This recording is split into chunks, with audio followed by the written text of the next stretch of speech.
So fans who think AEW is in a bad place after the WB Discovery merger won't be too happy with the news that was said this week. Jon Moxley gets a new contract with some added responsibilities. Ariel Helwani calls out Tony Khan. And news and rumors surrounding returns in WWE all up next on the Squared Circle Psycho Babble. My name is Michael Valenti. Joining me is Ralph Valenti. Ralph will start with AEW and Warner Brothers Discovery. A lot of people, since the merger was announced earlier this year, are speculating either really good things or the demise of AEW. And those pessimistic fans that think it's WCW all over again after the AOL Time Warner merger 20 years ago, think it's going to happen again with this merger. They're going to cut ties. They're going to cut the contract. Turns out the chief content officer, Kathleen Finch, recently spoke with Hollywood Reporter and said the following: "We really play in the sports space. One of the things that we're doing around sports is creating shoulder programming to hold on to those fans. AEW pulls huge numbers, so we are working with the wrestling team to figure out what new kind of content we could build that's not in a wrestling ring." Everyone wants to talk about these ratings like they're experts. Here is someone that works in WB Discovery, that is the chief content officer, saying that AEW's numbers are huge. That was the word she used, huge, and that they're looking for more content from AEW. So can we put it to bed now that the partnership between WB Discovery and AEW is in good terms right now, despite what people want to think? Certainly seems that, and I think we'd also put to bed the notion that ratings and viewership are everything. Are they important? Yes, but we've said for a while now that they're only one metric, and I think it was right around the time with WrestleMania when all the information got, tweeted out and shared about how many downloads and how many views and how many impressions. Like, that's the world we live in now. Yes, viewership's important. Yes, ratings are important, all of that type of stuff. But at the same time, it's a different world, man. People are connected to their phones. There's tablets. There's social media. Like, terminology. People compare wrestling today and the Monday Night Wars and the ratings and all that stuff to simply what was going on during the Monday Night Wars. And that's naive and misguided, because when you think of the terminology that people are using, she used even something as simple as content, right? Use that terminology to somebody who's like a boomer or like a laggard, if you are familiar with the bell curve. Vince Russo, for example. A Vince Russo or a Jim Cornette that will tell you that, the industry's dying. Look at the ratings. They're not that good. And they say it with WWE and AEW and everything else. It's a niche product, But yet those niche products, quote unquote, are in the top 5 every week, and they're in the key demographics. You see WWE having a huge bump against Monday Night Football recently. AEW against the MLB playoffs didn't really lose much audience-wise. Yeah, it went down, but down to what? Their typical baseline? All this with fans saying, they're not growing their audience. Well, a flatlined audience with AEW, while the rest of the industry slowly declines, actually means they're going up. But no one wants to tell you that because they don't work in the damn industry. But I digress. But I think this is good news. We know there's been talks about a reality show. They're trying to make up for Cody Rhodes leaving and Rhodes to the Top not being a part of there anymore. We heard about some women's reality show that's going to be part of AEW's, portfolio, possibly like a Total Divas for AEW, which I think could help them grow a female audience.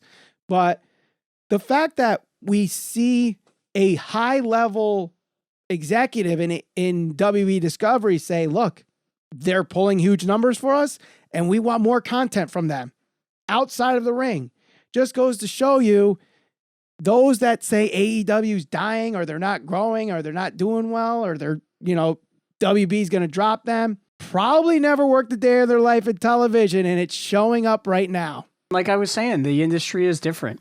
There's other things that are important to people, not just viewership and ratings. So Some other good news from AEW. You know, one of the faces, if not the face of AEW right now, is Jon Moxley. And it was announced that he signed a contract extension that runs through 2027. But not only that, he's getting some extra responsibilities, which also include coaching up and coming talents and also mentoring. Good news for Jon Moxley. I actually like this move because obviously with everything going on with the likes of the CM Punk situation, the Andrade situation, and Sammy Guevara, there needs to be some leadership. And a guy that even before AEW was a thing, he was a big player in WWE. And even if he may have not liked the way he went out toward the tail end of his WWE career, has a lot to offer some of these young talent that are just coming from the indies and could show them, look, this works, this doesn't work. You know, doesn't actually have to be the WWE way, but I've been around the game. I've seen different promotions. I've worked at different promotions.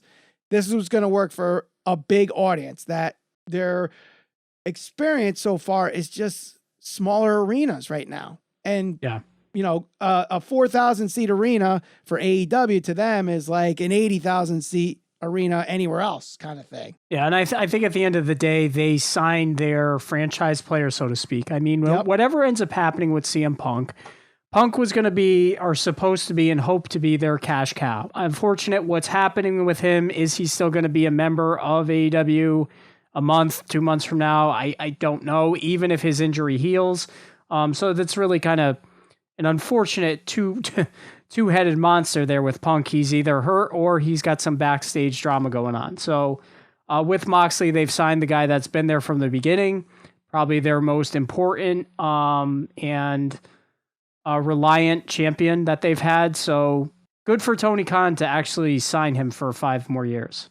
Right. And obviously Moxley did comment on this and said that he's not going anywhere, wants to stay in AEW. Part of the contract also included that he can only work for AEW and their partners. So kind of brings back the whole WWE thing where they have exclusive, you know, they have their exclusive talent. They don't work outside of WWE. And yes, there's more flexibility with this contract where he could work with whoever AEW's working with. They don't partner with GCW, for example. Now he can't do those independent shows that he was doing. So see, this part I actually do agree with. I'm all for guys being able to go out and make a living for themselves, do what they want, perform their whatever wrestling art to their own desire. That's amazing. But when you are now the number one guy in one of the most prominent wrestling promotions, at least in the United States, if not the world, you got to protect that 5-year investment that you made. And you may have to tell the guy, look, no more of that. No more rolling around in glass, no more barbed wire, no more wrestling at indie shows and VFWs. Like, we need you here.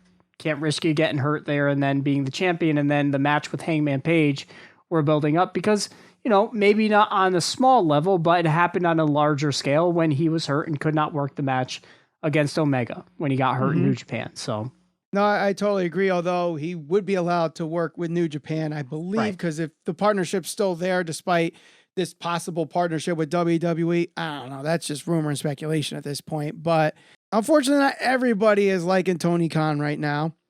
And one of those people that may have a problem with him is Ariel Helwani. So recently, Tony Khan was a guest on Ariel Helwani's show. And after the show went on the YouTube channel of Ariel Helwani's MMA Hour, he brought this up. And he said that Tony Khan was, quote, one of the most frustrating and to a degree not so fun interviews of my career. And the reason why he brought this up is because he was bringing up the fact that Ariel Helwani was trying to ask tough questions and Tony Khan would not answer, whether it was, you know, is CM Punk going to wrestle? How are you feeling about the situation? And whatever the case may be. Now, it is still going through legal action and whatever the case may be under investigation. So I see Tony Khan's point in not commenting about this and probably can't from a legal aspect and does not want to answer things. But at the same time, you have fans calling out Ariel Helwani for being a hypocrite, for calling Tony Khan and saying you're not answering the tough questions, but Triple H was recently on your show and you did not give any hard questions to him. I did not listen to either interview with Triple H or Tony Khan, but Ralph, you did. Yes. Can you confirm with some of the people's backlash that Tony Khan got hard questions and Triple H did not? I don't think Tony Khan got hard questions. I think Tony Khan got questions that anyone would expect to be asked.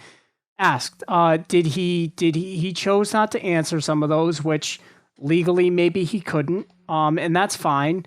And I also felt like Ariel Helwani also asked Triple H some questions that were maybe, I don't know if challenging is the word, but stuff that you would hope that he would ask. Now, he asked about the backstage altercation between the Young Bucks and CM Punk. He didn't really, people are like, oh, he didn't challenge him. Well, he didn't necessarily go at Tony Khan in a very forward, forceful manner. He asked the question. If Tony Khan said, I can't talk about that, but I appreciate you asking. He literally said that 5 times. He just said, this is literally what Ariel Helwani would respond. Fair enough. Let's move on. That's what we would say. It wasn't like pressing, okay, you got to give me something. The one time he pressed him was when I think he asked him how he felt about the fallout with CM Punk, and he refused to answer it. He also refused to answer a question about how MJF's contractual obligation or situation, how he feels about him using that as a part of his gimmick and his storyline. He didn't really care to comment on that. I don't think that's really that controversial of a question. He also asked him, I believe, about Bray Wyatt, and he kind of refused to answer questions about that. And, I can understand him not wanting to answer questions about the backstage fight. I get that. But I really never got the sense that Ariel Helwani, really pushed back for answers if Tony Khan didn't want to answer something. The one thing I will say is this. When I was listening to it, I did feel like Ariel Helwani had this undertone of disinterest. Didn't really seem like he was into the conversation or the interview, and that could have been because he didn't think that it was a good interview based on what Tony Khan was answering. I felt like he did ask Triple H some challenging questions, and if Triple H went to him and approached him and was like, look, I know you're going to ask about Vince. Don't ask about it. I can't answer questions about it. I feel like if Tony Khan had said that to him, look, I know you're going to ask about the Young Bucks fight. Don't ask about it. I can't answer it. I would imagine that Ariel Helwani's professional enough to not ask him that. Right. I do think that he asked Triple H some questions that I would think were, I don't know if challenging is the right way to do it, but the right way to word it, but he asked him about Bray before he was signed. He asked him about Sasha. He asked him about the perception of the mid-card titles and how if Triple H feels he has to, right a wrong or overcome a fan perspective of those titles and the misuse of them.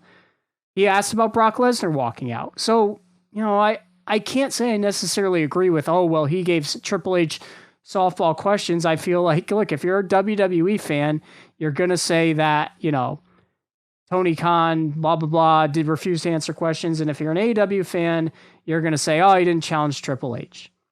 I thought both conversations were revealing in their own right. I thought that Triple H, in all honesty, was probably more forward than Tony Khan was, and Tony Khan was more reserved. I can understand why Ariel Helwani was a little frustrated because he didn't give him a whole lot of controversial soundbite stuff, but as a journalist, you're trying to get information out there. And that's your job as a journalist, as an interviewer, whatever the case may be, to get those questions that people want to know. Tony Khan, in his right, though, whether it's legal action or not, he does not have to answer them. He does not have to comment. And I praise Tony Khan for sticking to his guns, sticking to the situation, knowing he can't answer things, and he's not going to answer things. We've seen this time and time and time again, that things get quoted out of context in podcasts all the time. And people tend to read just the headline, just the quote, and don't comment based on that. And they don't listen to the full podcast or the full interview or get the full context. We recently saw the same thing with Jimmy Smith. on his show Yep. where people took his quote and were saying, oh, he's bashing Roman Reigns, or Roman Reigns hates him, and that's why Jimmy Smith is no longer part of the Raw broadcast team. When all it was he's answering a question that Daniel Cormier doesn't look like a fighter anymore. Roman Reigns looks like a guy that is a big bodybuilder, but he's not a fighter. Whatever the case may be, whatever the story was, and got taken out of context. I think Tony Khan just simply does not want something taken out of context, especially when there's legal involvement here.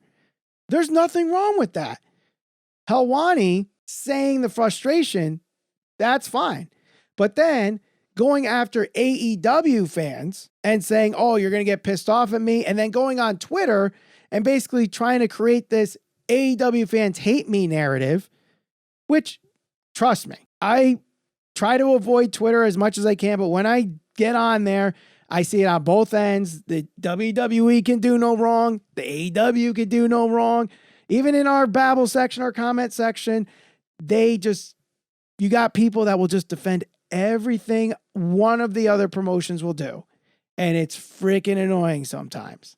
But attacking the fans when they're not really involved in this, that's one of those things that you learn in debate class, or when you're learning to debate. Once you start insulting, you've lost the debate. It should be above this. Exactly. But yeah, he's still like commenting on, oh, look at the IWC, look at the AEW fans getting back at me. Like, dude, just mute them. You know, WWE, they're making some strides with Triple H ahead of creative, and we've seen plenty of guys come back that were released recently, and seems like more are going to be coming, or speculated to be coming, rumored to be coming. Some of the names that we're hearing are Mia Yim. We're hearing Bronson Reed, formerly known as Jonah. This is from Dave Meltzer that is saying this. I'm not sure if it was the newsletter or the news Wrestling Observer Radio.